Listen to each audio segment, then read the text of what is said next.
கர்த்தருடைய பரிசுத்த நாமத்துக்கு ஸ்தோத்திரம். இன்றைய தினத்துக்கான தேவனுடைய வார்த்தையானது 1 யோவானுடைய நிருபத்திலே 1 யோவான் 1ஆம் அதிகாரத்திலே அந்த 7வது வசனத்தை நான் பார்க்கும் பொழுது, அவருடைய குமாரனாகிய இயேசு கிறிஸ்துவின் இரத்தம் சகல பாவங்களையும் நீக்கி நம்மை சுத்திகரிக்கும். அதாவது இயேசு கிறிஸ்துவினுடைய இரத்தம், இயேசு கிறிஸ்துவினுடைய இரத்தம் சகல பாவங்களை நீக்கி நம்மை சுத்திகரிக்கும் என்று வேதம் சொல்கிறார். அவர் கல்வாரி சிலுவிலே சிந்தின ஆண்டவராய் இயேசு கிறிஸ்துவுடைய அந்த இரத்தமானது சகல பாவங்களை நீக்கி நம்மை சுத்திகரிக்கும் என்று வேதம் சொல்கிறது. நம்முடைய பாவங்களை அது சுத்திகரிக்கக்கூடியது.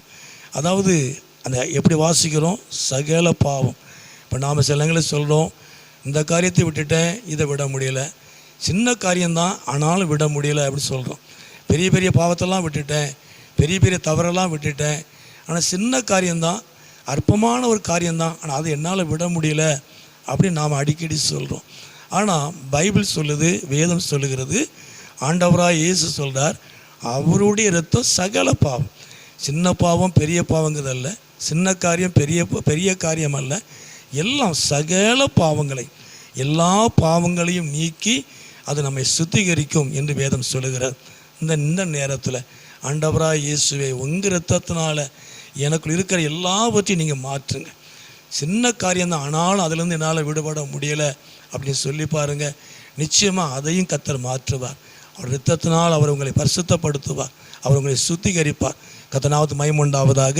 இன்னொரு இடத்துல கூட வாசிக்கிற 1 பேதுரு அந்த 1ஆம் அதிகாரத்தில் அந்த 19ஆம் வசனத்தில் நான் வாசிக்கும் பொழுது, குற்றமில்லாத மாசற்ற ஆட்டுக்குட்டியாகிய கிறிஸ்துவின் வெளியேற பெற்ற இரத்தத்தினாலே மீட்கப்படுகிறது என்று அறிந்து கொள்ளுங்கள்.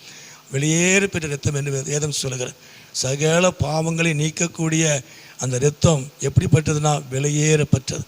வெளியேற பெற்ற மாசற்ற வெளியேறு பெற்ற அந்த இரத்தத்தினால நீங்கள் மீட்கப்பட்டீர்களே என்று வேதம் சொல்லுகிறது. அவருடைய இரத்தமானது வெளியேற பெற்றது.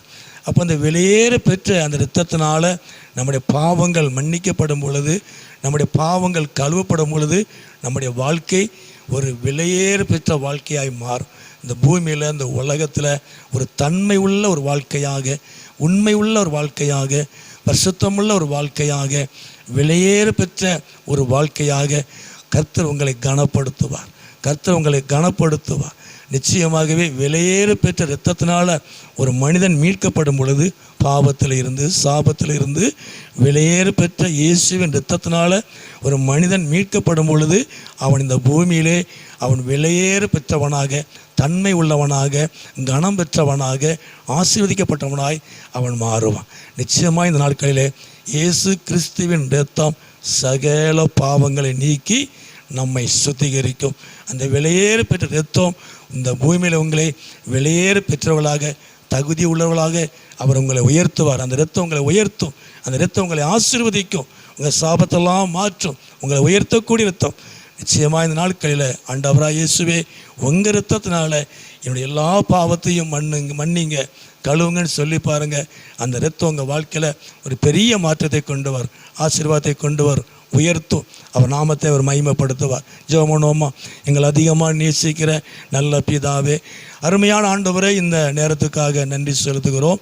இந்த சத்தத்தை கேட்குற ஒவ்வொரு பிள்ளைகளையும் குடும்பங்களையும் என் ஆண்டவர் ஆசீர்வதிங்க, நீங்கள் மகிமைப்படுங்க. ஆண்டவரே, இந்த பூமியிலே வெளியேற பெற்ற பிள்ளைகளாக உங்கள் வெளியேற பெற்ற இரத்தத்தினால நீங்கள் மீட்டு நீங்கள் அவர்களை ஆசீர்வதிக்கும்படியாக நாங்கள் ஜெபிக்கிறோம். நாமத்தை மகிமைப்படுத்தும். இயேசுவின் நாமத்தில் ஜெபிக்கிறோம் நல்ல பிதாவே. ஆமேன், ஆமேன்.